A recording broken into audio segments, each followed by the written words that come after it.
like this. Hello. Woo! Hiya. Oh. Yeah. Today I'm going to be performing 2 excerpts from my solo show MISTOFFELEES, which is a solo show about healing from complex trauma and a psychotic break using metaphors and life lessons from the musical Cats. And on that note, here are the trigger warnings for this piece. Discussions of psychosis, transphobia, queerphobia, and brief mention of a suicide attempt. More so suited suicidal ideation than a suicide attempt, but what are you gonna do? So I'll just leave that for a moment. I'm so nervous, guys. Like, I've never done anything like this before, but I've been working on this for a while. Okay. Scene 1. The backstory. When I was 16 years old, I suffered a psychotic break.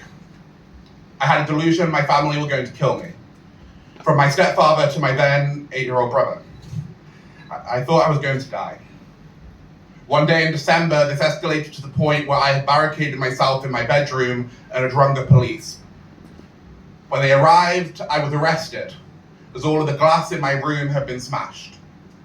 Photograph frames of my high school performance of Les Mis, of my grandparents, mirrors, glasses, even my phone.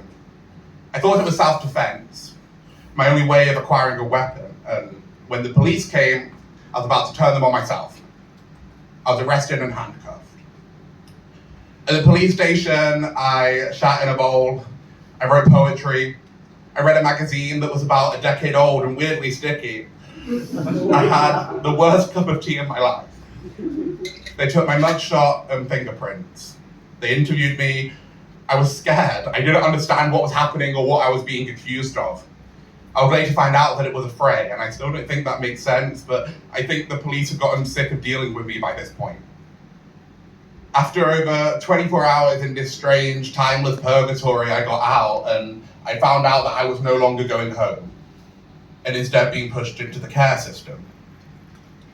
The supported lodging scheme is for teenagers, or young people, as they call us, who are put up as lodgers with an adult. It's meant to be some sort of middle ground to prepare you for adult life. I was mentally ill, I was autistic, I was queer, and I was terrified. So the first thing I did once I arrived was decided that I had to come out.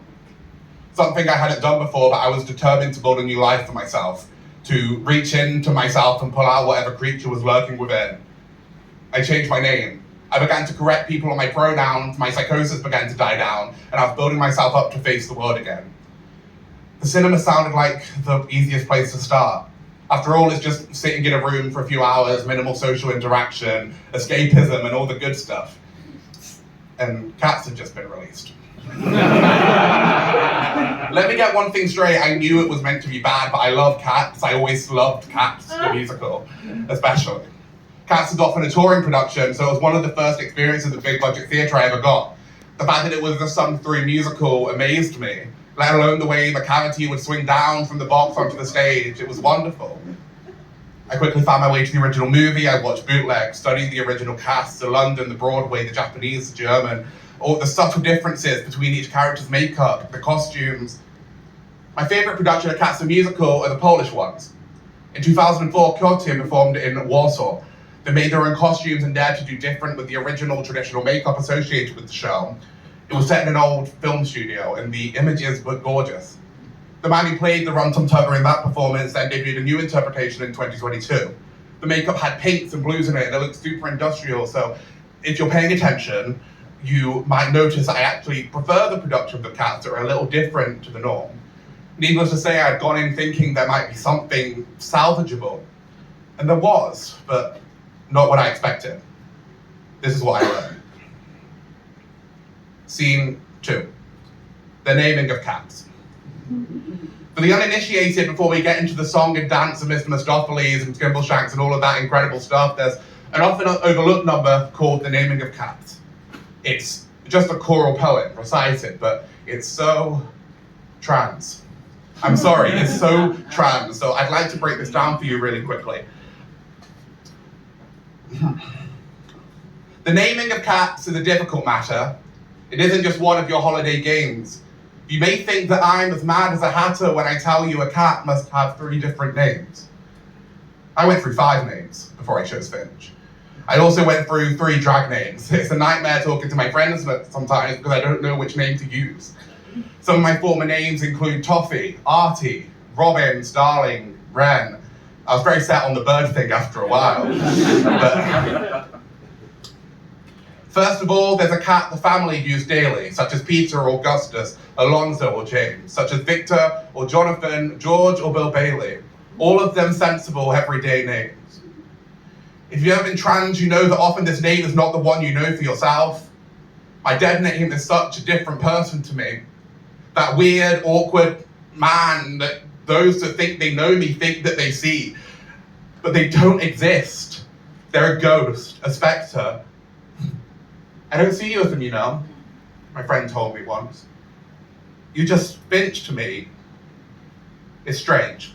Names, I mean. It's like I don't change the moment I sign the deed poll, but I need the world to know I'm not the person I once was. When I reconnected with my mother, my family, they all knew I changed my name. It was 2-3 years later and the deed poll had already happened and not one of them had ever used it. They assumed I made the change to distance myself from the trauma, and I was a catalyst, sure, but at least from the legal side of things. But my father seems to speak my dead name as if it were a gift. Like it was what I'm secretly asking for, to return to a life that I despise. So I now make a point that nobody will ever know my name apart from my family, that that person doesn't exist anymore. I buried them. But I tell you, a cat needs a name that's particular. A name that's peculiar and more dignified, else how can he keep up his tail perpendicular, or spread out his whiskers, or cherish his pride? So this is the explanation that T.S. Eliot gives for the fact that there's a whole cat walking around the Jellicle Ball called the Rum-Tum Tugger, or Bobby Marina, and all that shit. However, Eliot's very precise that the 2 cats can't have the same name. It feels like the Jellicle cats are doing some drag show, and nobody wants to step on any toes or paws, but they have stricter copyright rules in the real drag scene. But T.S. Eliot is explaining to us that Mr. MISTOFFELEES is a drag persona of some cat called Victor or Bill Bailey. I don't know. It's easy. It's plain to see. They're all gay and they all fuck each other, and I love them. I want to be them. I once accidentally sent my application to a drag competition to my father. He watched it before I could delete it. He said nothing for a while, and then he just sent one message. Do you want me to pretend I never saw this?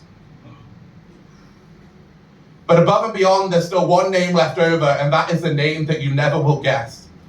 The name that no human research can discover, but the cat themselves knows and will never confess. When you notice a cat in profound meditation, the reason I tell you is always the same. His mind is engaged in a rapt contemplation of the thought of the thought of the thought of their name. Their ineffable, effable, effort and ineffable, deep and inscrutable, singular name. Well, that got a bit overwhelming, huh? I don't know that name still. I'm still finding it. I'm Finch, I'm phobia, and above all of that, I'm something undefined and unknowable. It's all a bit spiritual, isn't it? But queerness is a bit spiritual. It's a bit magical, a bit of a mystery. To be queer is a wonderful thing. It's allowing yourself to imagine some other way of being, to charter the world beyond the binary, to dare to get in your little boat and sail the murky space outside of man and woman, of straight and gay, and those who have and those who don't. To imagine a new name for yourself. Have a deep, wonderful understanding of yourself and the world. Can you do that? Thank you very much.